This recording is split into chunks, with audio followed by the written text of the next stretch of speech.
ഇന്ന ആൾ നന്നായിട്ട് വരും എന്ന് അയാൾക്ക് തോന്നിയാൽ മമ്മൂക്ക അയാളെ കൊണ്ടുവരും. പിന്നെ ആൾ രക്ഷപ്പെടുന്നത് അയാളുടെ ഇതാണ്. എന്നോട് പലപ്പോഴും പറയും, ഞാൻ പറഞ്ഞിട്ടുണ്ട്, പിന്നെ അതിലുണ്ടോ ഇല്ലേ എന്ന് എനിക്കറിയില്ല, ഞാനിത് സിൻസിയറായിട്ട് പറയും, പിന്നെ ടോണി ഉണ്ടോ ഇല്ലേ എന്ന് അത് അവരാണ് തീരുമാനിക്കുക. എൻ്റെ 126ാമത്തെ സീരിയലാണ് ഇപ്പോൾ ഈ പത്തരമാറ്റ്. അപ്പോൾ തന്നെ നമുക്കറിയാം, ഓരോ മിഖായലിൻ്റെ സന്തതികൾ എന്ന സീരിയൽ, ജൂഡട്ടിപ്പേറ്റിയുടെ സീരിയലിലാണ് എൻ്റെ തുടക്കം. ആ തുടക്കം തന്നെ എൻ എഫ് വർഗീസും ബിജു മേനോനും എലിയാസ് ബാബു, അങ്ങനെ മികച്ച നടന്മാരുടെ നീനാക്കുറുപ്പ്, അപ്പോൾ അവരുടെ കൂടെ അഭിനയിച്ചാണ് എൻ്റെ തുടക്കം. അടയാർ ഇൻസ്റ്റിറ്റ്യൂട്ടിൽ നിന്ന് ഒരു സിനിമ ഇതിൽ പഠിച്ചിറങ്ങിയ ഒരാളാണ്.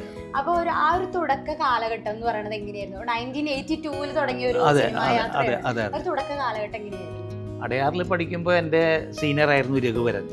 അന്ന് പുള്ളി സിനിമയിലൊക്കെ ഈ തമിഴ് പടത്തിലൊക്കെ അഭിനയിച്ച് ഇങ്ങനെ ചെറുതായിട്ട് വന്നുകൊണ്ടിരിക്കുകയായിരുന്നു. പിന്നീട് ഞാൻ അടയാറിന്ന് പഠിച്ചിറങ്ങിയപ്പോഴേക്കും അയാൾ സൂപ്പർ സ്റ്റാറായി. കുറേ നല്ല സിനിമകൾ ചെയ്തിട്ട് പോലും നമുക്കൊരു രണ്ടാമതൊരു എൻട്രി എന്ന് പറയുന്ന സാധനമുണ്ട്. അത് പക്ഷെ ചിലപ്പോൾ അത് ഓട്ടോമാറ്റിക്കായിട്ട് വരുന്നതായിരിക്കും. നമുക്ക് നമ്മളെ തന്നെ നോക്കിയിട്ട് കാര്യമില്ല. കാരണം അവർക്കും കൂടി തോന്നണം, ഒരു ഡയറക്ടർക്ക് തോന്നണം, അല്ലെങ്കിൽ ആ പ്രൊഡ്യൂസർക്ക് തോന്നണം, അല്ലെങ്കിൽ ആ സ്ക്രിപ്റ്റ് റൈറ്റർക്ക് തോന്നണം, ഈ ക്യാരക്ടർ ടോണി ചെയ്യുന്നത് നന്നായിരിക്കും എന്ന് പറയുമ്പോഴേ നമ്മളതിലേക്ക് എൻ്റർ ആവുള്ളൂ. അത് സമയമാണ്, ഭാഗ്യം കൂടി വേണം, ഈശ്വരാധീനം വേണം.